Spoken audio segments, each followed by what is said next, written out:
सिंध जी तारीख़ ते तहक़ीक़ जे सिलसिले में आउं रुख़ सिंधी दोस्तनि साथियुनि भाउरनि ऐं भेनरुनि सां मुख़ातिबु आहियां।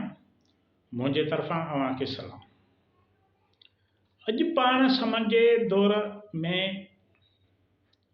सुमरनि ऐं समन जे इख़्तिलाफ़नि सबबि सिंध ते हमले बाबति ॻाल्हि ॿोल कंदासीं त सिंध जे हिकु बिरादरी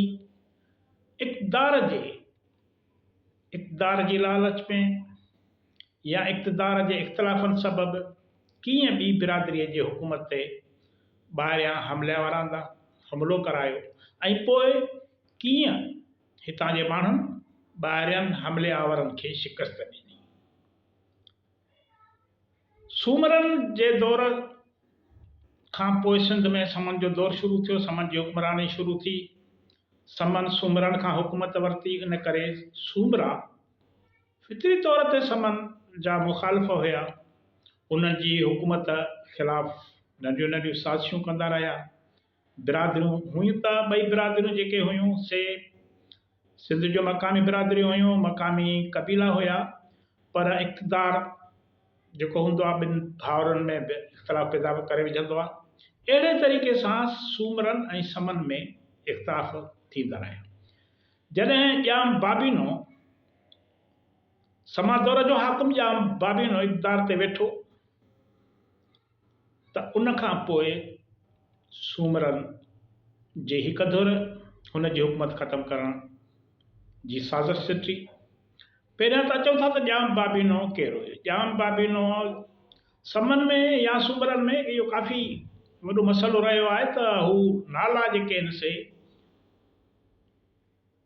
पुटनि ते ॾाॾनि जा परॾाॾनि जा रखंदा आहिनि। इन करे नालनि में हिकु जहिड़ा ई सभु मामला किथे किथे जेको आहे सो सम्झ में बि न ईंदा आहिनि।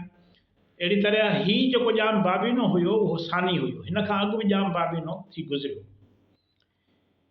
हीउ ॼाम बाबीनो 1353 ईस्वीअ खां 1368 ईस्वीअ ताईं सिंध जो हाकिम रहियो। ॼाम फ़िरोज़दीन उन्नड़ जो पुटु हुयो।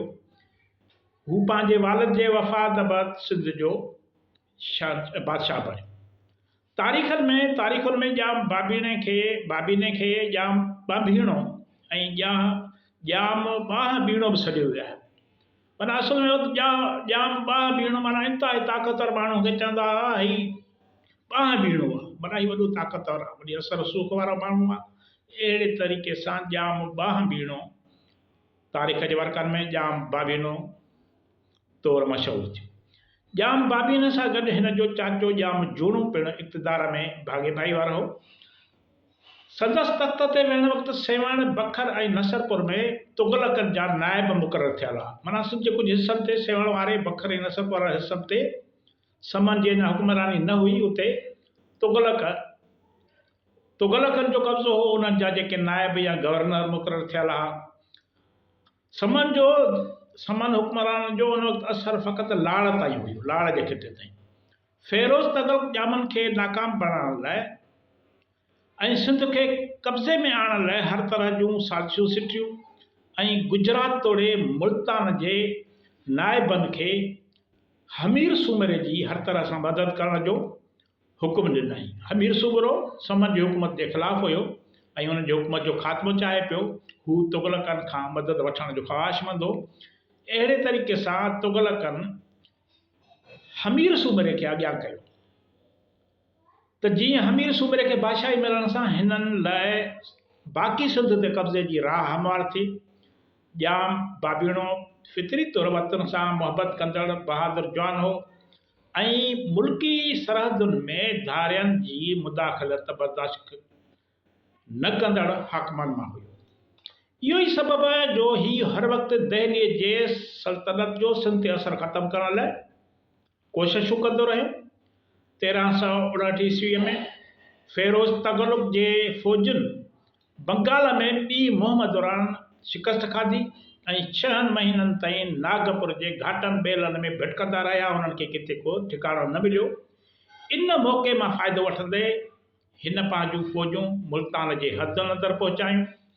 सेवण में नंढा नंढा हमला करे माण्हुनि में बग़ावत पैदा करण जी कोशिशि कई, पर इन दौरान दिल्ली जी सल्तनत पारां सिंध लाइ मुक़ररु थियल ख़ासि नुमाइंदे मुल्तान जे वायसराय ऐनुल मलक माहिरू सिंध अंदरि ॼामनि जे विच में इख़्तिलाफ़ पैदा करण जा साठ सटिया साज़िशूं कयूं ऐं हमीर सूमरे जी हाकिमियत ॿीहर वराइण लाइ साज़िशुनि खे तेज़ कयो ऐं हमीर सूमरे गुजरात ऐं मुल्तान जे शाही लश्कर सां लाड़ ऐं थर ते हमला करणु शुरू करे ॾिना जिते समन जी हुकूमत आई। इन दौरान 1364 ईस्वीअ में ऐनुल मलक माहिरू वफ़ात करे वियो।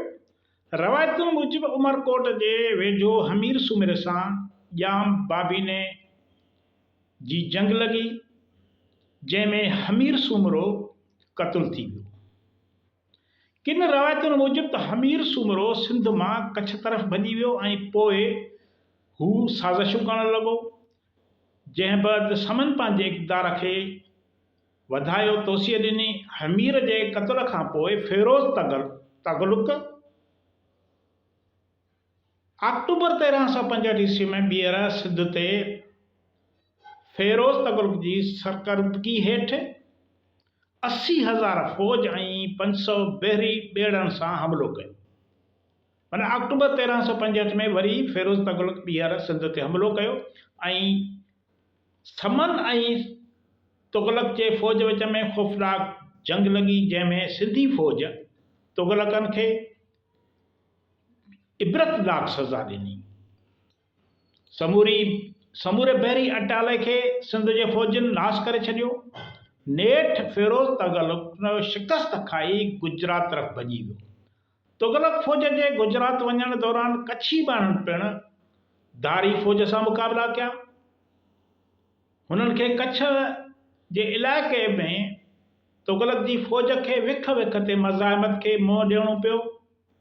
केतिरनि ई हमलनि में तुग़लकनि जो बेइंतिहा लश्कर मारिजी वियो। 1368 में वरी ॿीहर फ़िरोज़ तगलुक सिंध ते हमिलो कयो जंहिंमें सिंधी फ़ौज खे घणो नुक़सानु रसियो पर तॾहिं बि तुग़लकनि खे ॿाहिरां आयल हमले आवरनि खे सिंध जी फ़ौज शिकस्त ॾियण में कामयाबु थी। किताब समन जी सल्तनत में डॉक्टर ग़ुलाम मोहम्मद लाखो सिंध जो नामवर तारीख़दार लिखे थो त जेतोणीकि सिंधी फ़ौज दहली सुल्तनत जे फ़ौज खे शिकस्त ॾिनी पर दहली जे हुक्मराननि मख़्तूम जहानिया जेको समन जो मुर्शिद हो उन खे विच में आंदो। उनखे विच में आणे ॼाम बाबीने ऐं जूणे खे ॻाल्हियुनि लाइ राज़ी कयो। ॿिन्ही धुरनि में ठाह थियो त सिंध जी हुकूमत दहली सल्तनत खे सालियानो ख़राज ॾींदा। ॼाम बाबीनो ऐं ॼाम जूणो दहली हली रहंदा ऐं पुठियां संदन वारस हुक्मरानी कंदा। इन रीति सिंध मथां समन जी बरतरी जारी रहंदी। ॼाम बाबीने मजमूई तौर 15 साल सिंध ते हुकूमत कई। हिन तुग़लकनि सां वॾा मुक़ाबिला कया, खेनि शिकस्तूं ॾिनियूं। दिल्ली सुल्तनत सां मुआदे मूजिबि ॼाम तमाची ऐं तोगाची उन बैदि सिंध ते हुकूमत करण लॻा। ही सिंध जी तारीख़ जा इंतिहाई अहम बाब आहिनि। हिननि मां असांखे सिखणु घुरिजे त पंहिंजनि जी नाइतफ़ाक़ी सबबु सिंध खे कहिड़ो नुक़सानु थियो, सिंधी माण्हुनि कीअं भोॻियो। ईंदड़ वीडियो ते इजाज़त ॾींदा। पाण ईंदड़ वीडियो में समन सूमरनि जे हवाले सां वधीक जी ख़िदमत में मालूमात पेश कंदासीं, वीडियोज़ पेश कंदासीं। अव्हां जी महिरबानी।